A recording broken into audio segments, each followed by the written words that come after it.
Welcome again friends. आज हम chapter 5 staffing है उसका पार्ट 1 देखने जा रहे हैं। ये ओसीएम चैप्टर बीए जो है उसका चैप्टर नंबर 5 है, क्लास 12 का गुजरात बोर्ड में।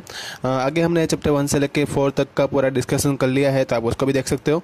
और यहाँ पे हम डायरेक्टली चैप्टर नंबर 5 शुरू करने जा रहे हैं। ओके, ये चैप्टर जो है वो 10 मार्क का एग्जाम में आने वाला है, मतलब इसका इंपॉर्टेंस ज़्यादा है पॉइंट ऑफ व्यू अगर मार्क्स के फॉर्म हम देखें तो। और दूसरी बात, अब डायरेक्टली हम ये स्टार्ट करते हैं। तो उसमें स्टाफिंग है, पहली स्लाइड में आ रहा है, उसकी डेफिनेशन दी हुई है कि स्टाफिंग जो है एक एक्टिविटी है maintaining the relation with the employees of the organization. मतलब कि यहाँ पे जो ऑर्गेनाइजेशन में एम्प्लॉयज़ है उसके बीच में जो रिलेशन मेंटेन करना है उसको ही क्या बोलते हैं, एक एक्टिविटी उसको बोलते हैं स्टाफिंग।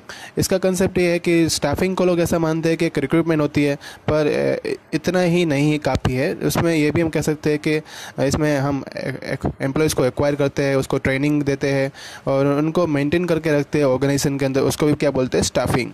फिर उसके अंदर वाइडर सेंस में अगर बात करें तो इसमें recruitment, selection, training, promotion, transfer और पोस्ट रिटायरमेंट एक्टिविटी, ये सब कुछ भी इसमें इंक्लूड होता है। फिर नेक्स्ट स्लाइड में है उसकी कैरेक्टरिस्टिक्स ऑफ स्टाफिंग। तो स्टाफिंग में पहला पॉइंट आ रहा है important function of the management. Staffing जो दूसरे इंपॉर्टेंट फंक्शन है मैनेजमेंट के, उसी तरह स्टाफिंग भी इतना ही इंपॉर्टेंट है जैसे प्लानिंग, ऑर्गेनाइजिंग, डायरेक्टिंग और कोऑर्डिनेटिंग या कंट्रोलिंग की बात करें तो। दूसरा पॉइंट यहाँ पे है पेरेनियल प्रोसेस। कोई भी ऑर्गेनाइजेशन है स्टाफिंग के बिना, मतलब एम्प्लॉयज़ के बिना जो है वो एग्जिस्ट करती नहीं है। जितना ऑर्गेनाइजेशन जब लंबी चलेगी तो उसमें एम्प्लॉयज़ और स्टाफ की रिक्वायरमेंट हमेशा रहने वाली है। तीसरा पॉइंट है concern with the human relation. Main जो ऑब्जेक्टिव रहता है स्टाफिंग का वो है कि आपको राइट एम्प्लॉयज़ है वो रखने होते हैं और उसका बेस्ट यूज़ ऑर्गेनाइजेशन में होना चाहिए। एम्प्लॉयज़ जो है ओनली लिविंग फैक्टर होते हैं प्रोडक्शन करने के लिए, और उनकी फीलिंग भी होती है, उनका सेल्फ रिस्पेक्ट भी ऑर्गेनाइजेशन के द्वारा होना चाहिए। अब नेक्स्ट स्लाइड में है उसका फोर्थ पॉइंट, स्टाफिंग जो एक डायनेमिक प्रोसेस भी है। कि अगर प्रॉपर स्टाफिंग अगर हम अप्लाई करते हैं, मतलब प्रॉपर स्टाफ रखते हैं, तो उसका ये फ़ायदा होता है कि ऑर्गेनाइजेशन जो है वो डायनेमिक बन जाती है। फिफ्थ पॉइंट है उसमें related with other managerial function, जैसे कि दूसरे फंक्शन है planning, organizing, directing, controlling, coordinating, ये भी सभी स्टाफिंग के साथ को रिलेटेड है और क्लोजली रिलेटेड भी है। वाइड स्कोप, स्टाफिंग जो है सिर्फ एक एक्टिविटी नहीं है, एक लेबर वेलफेयर के लिए भी ये काम आती है। उसमें उनको ट्रेनिंग दी जाती है, मेंटेन किया जाता है पर्सनल बिहेवियर, और ये उसके डेवलपमेंट के लिए भी वर्कआउट करती है।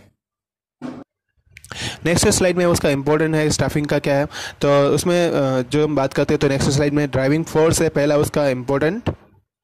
अगर जो कंटेंटेड और एफिशिएंट स्टाफ रहेगा जो ऑर्गेनाइजेशन में, तो वो एक ड्राइविंग फोर्स की तरह बिहेव करेगा और वही एफिशिएंट स्टाफ जो है वो ऑब्जेक्टिव हासिल कर सकता है बिजनेस में, और दूसरे फैक्टर प्रोडक्शन भी हासिल कर सकता है। दूसरा एक डायनेमिक एक्टिविटी है स्टाफिंग जो है। अगर हम स्टाफिंग में अगर आगे बढ़ते हैं और वो डायनेमिज्म अगर अप्लाई हो जाता है अच्छे से, तो बिजनेस में ये और बात रहती है कि जो एक्टिविटी जितनी भी रहेगी वो अच्छे से हम परफॉर्म कर पाएंगे बिजनेस के अंदर। तीसरा है उसमें इंपॉर्टेंट होता है अदर फंक्शन ऑफ मैनेजमेंट। दूसरे फंक्शन जो रहते हैं कोऑर्डिनेटिंग, डायरेक्टिंग, कंट्रोलिंग, प्लानिंग, ये सभी जो है ये अगर सक्सेसफुल नहीं रहेगी अगर अपना प्रॉपर स्टाफिंग होगा नहीं। ये limbs of the business enterprise. Planning जो है वो क्या है, उनका मतलब कि प्लेस ऑफ ब्रेन पे है, मतलब कि प्लानिंग ऐसा फंक्शन था जो ब्रेन की तरह बिहेव कर रहा था। उसी तरह से स्टाफिंग जो है उसको क्या बोला गया है, उसको लिम्स बोला गया है एंटरप्राइज का। अगर हम स्टाफिंग वाली एक्टिविटी नहीं करेंगे तो ऑर्गेनाइजेशन है वो एग्जिस्ट करेगी नहीं। नेक्स्ट है उसमें fifth point, job satisfaction and among the staff.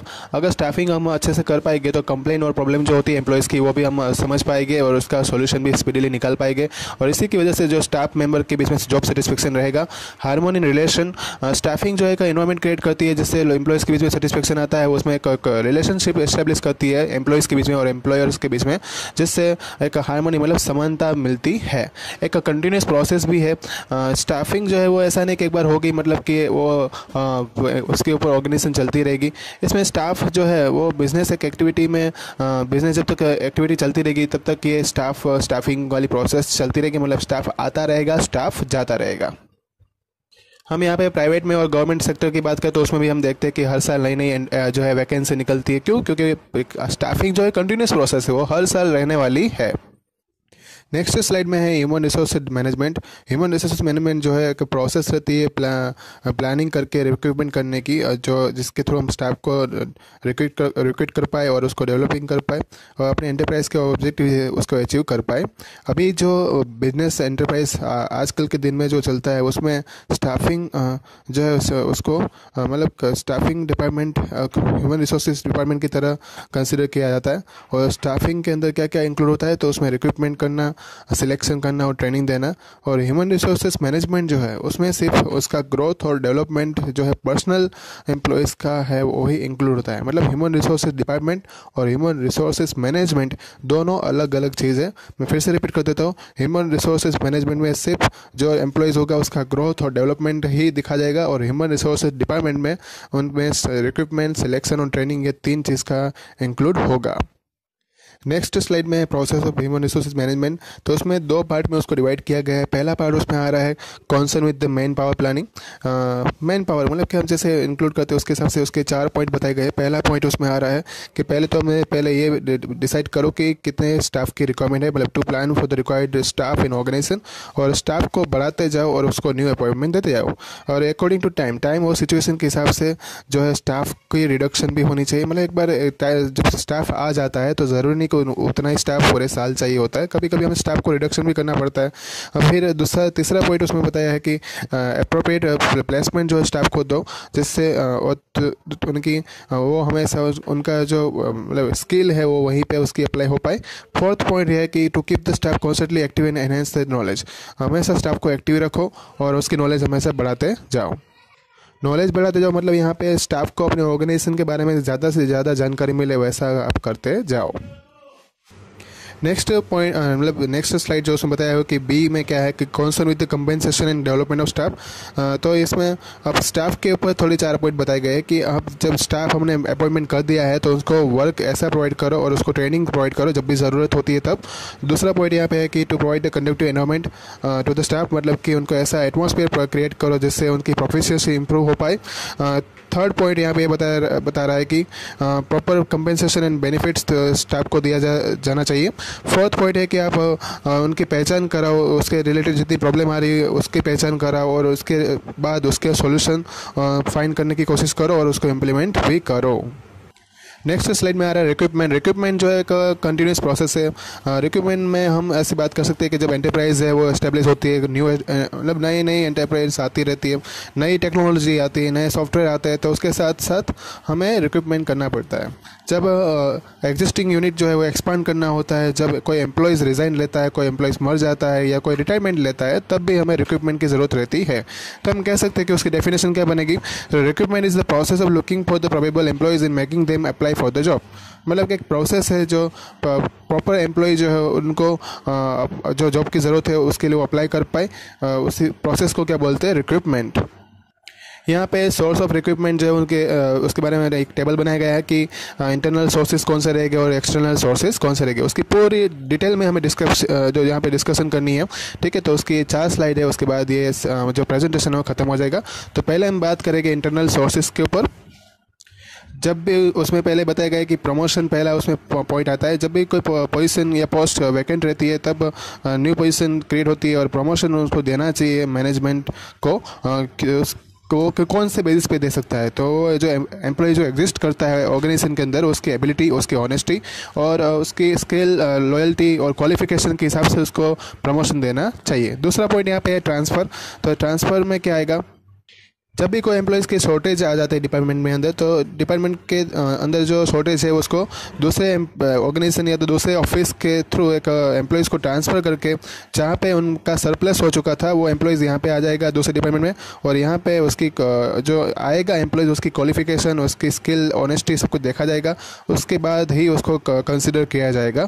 तो थर्ड पॉइंट यहाँ पे फ्रेंड्स एंड रिलेटिव्स और एम्प्लॉयज़ के द्वारा कोई भी वैकेंसी अगर आती है ऑर्गेनाइजेशन में तो एम्प्लॉयज़ जो है उसको रिकमेंडेड कर सकता है कि भाई मेरा फ्रेंड्स है और रिलेटिव्स है, ये पोस्ट के लिए कंसिडर कर सकते हैं क्योंकि वो उतनी क्वालिफिकेशन रखता है। तो कई पे रिक्रूटमेंट जो है वो इसके फ्रेंड्स और रिलेटिव के द्वारा भी हो सकती है, क्योंकि उसकी एप्लीकेशन है वो डायरेक्टली कंसिडर हो जाएगी, क्योंकि वो जितनी भी उसकी क्वालिफिकेशन है वो इतना कंसिडर करती है कि वो जो ऑर्गेनाइजेशन में जो काम है वो कर पाएगा।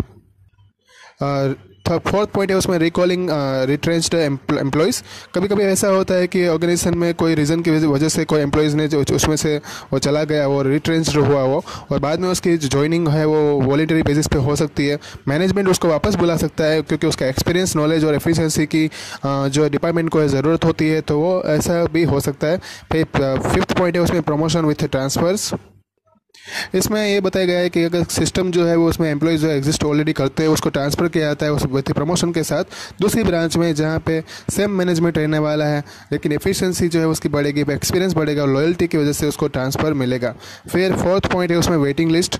वेटिंग लिस्ट ऐसा है, एक लिस्ट होता है जिसके अंदर कैंडिडेट जो अप्लाई करते हैं और उसको जॉब की ज़रूरत होती है। जैसे कि मैं आपको एग्जाम्पल दे के समझाता हूँ कि जैसे 1000 लोग वैकेंसी निकली है, लेकिन वेटिंग टोटल बुलाएंगे कितने लोगों को, 10,000 को। क्यों? क्योंकि उसमें से बहुत सारे एम्प्लॉयज़ ऐसे भी रहेंगे जिनका कुछ ना कुछ प्रॉब्लम होने की वजह से उनको सिलेक्शन उसका नहीं हो पाएगा, इसलिए ज़्यादा लोगों को ही बुलाते हैं हमेशा जब वैकेंसी निकलती है। तो ये वेटिंग लिस्ट बनाना रिक्रूटमेंट करने के लिए बहुत ही ज़रूरी है कि जिससे कोई फिर से एडवर्टाइजमेंट या रिक्रूटमेंट प्रोसेस फिर से ना करनी पड़े। इसलिए नेक्स्ट स्लाइड में है अब external sources through the advertisement. अब इंटरनल सोर्सेज की हमने पूरी बात कर ली। अब अगर हमें न्यूज़पेपर, बिजनेस जर्नल या पीरियडिकल कोई जो स्पेसिफिक पोस्ट हम लगा के कैंडिडेट को अप्लाई करने के लिए बोल सकते हैं ऑनलाइन, तो टीवी के माध्यम से बोल सकते हैं, इंटरनेट के माध्यम से बोल सकते हैं, या तो वेबसाइट के थ्रू भी ये बात बता सकते हैं।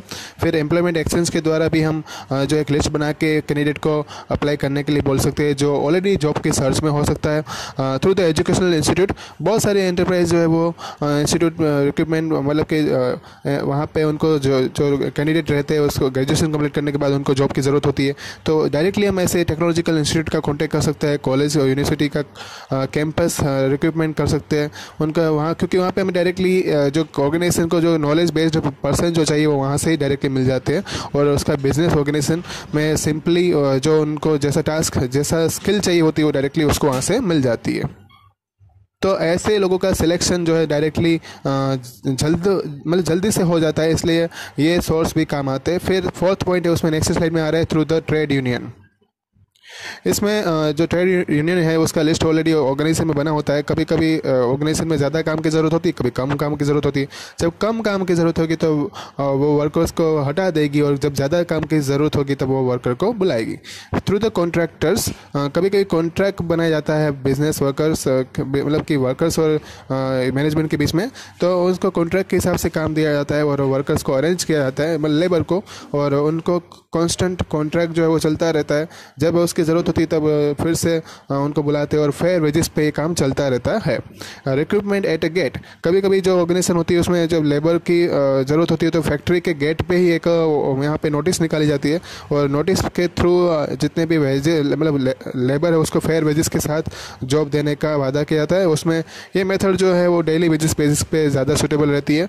और अभी जो है modern method, modern times recruitment जो होती है वो इंटरनेट के द्वारा होती है, जिसमें ऑनलाइन आपको अप्लाई करना पड़ता है उसके लिए, और उसके बाद आपकी एग्ज़ाम होगी, उसके बाद दूसरी एग्ज़ाम होगी, और फिर आपका एक इंटरव्यू होगा। तो ये मॉडर्न मेथड ऑफ एक रिक्रूटमेंट बोल सकते हैं।